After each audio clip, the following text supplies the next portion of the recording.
Well, you know what? You don't get paid if you don't do your job, so why should members of Congress get a paycheck if they don't do theirs? That's the thinking behind the No Budget, No Pay Act. It keeps lawmakers from getting paid if they don't pass a budget and the spending bills that go along with that budget in a very timely fashion.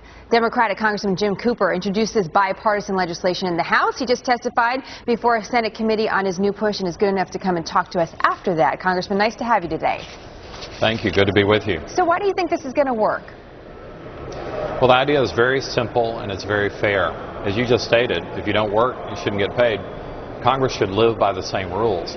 I think if we don't pass our budgets and appropriations bills, we shouldn't get paid. And those are simple, clear, and forcible deadlines. Congressman, if I don't do my job, I get fired. I used to see the big hook. There's a big hook by the door. John and I do something wrong, and we're gone. Sayonara outside the studio. So why do you think new legislation is key here? Why shouldn't it just be if you don't do your job in Congress, you get fired and we vote somebody in whose job? Well, why wait 2 years? As fragile as our economy is, we should be able to discipline members of Congress more promptly than that. Unfortunately, our Constitution says only the voters can fire congressmen, and that's only every 2 years. We need prompter action in that. So would this change the Constitution in any way? It would not. We could not cut member pay this year, but we can right after the November election. So I think that what we really want is prompt budget action. We do not want the nation to default. We do not want the nation to be a slow payer.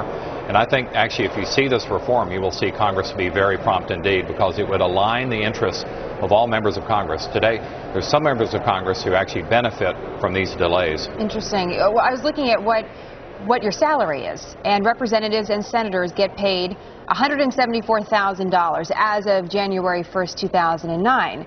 But half of the members of Congress, just about half, are actually millionaires. And I'm curious, if you keep part of the pay away from a millionaire, how much of a motivation this is really going to be? Well, everybody wants to earn a paycheck, but we should only get that paycheck if we do the work of the nation. And I think what you're going to see here is with aligned interests, with every congressman behaving the same, we'll get the job done on time. We don't get smarter after October. The fiscal year starts October 1st. We should have completed our work by October 1st. We can do this. Real quick here, Congressman, what's next? Where does this go from here? Does Congress have to approve it to make it actually happen? We had an excellent hearing in the Senate today under Senator Lieberman and Senator Collins. We need a House hearing on the bill as well. We need to build a groundswell of support. The No Labels movement nationwide is helping promote this reform, as well as 11 other key congressional reforms. This is nonpartisan. It's not Democrat or Republican. This is for the good of the country. And I hope good people will stand behind it. We'll see if it works. It's an interesting idea, and we appreciate you coming on to talk to us more about it, sir. Thank you very much. My pleasure. Thanks. Know what his fellow members of Congress think about that proposal.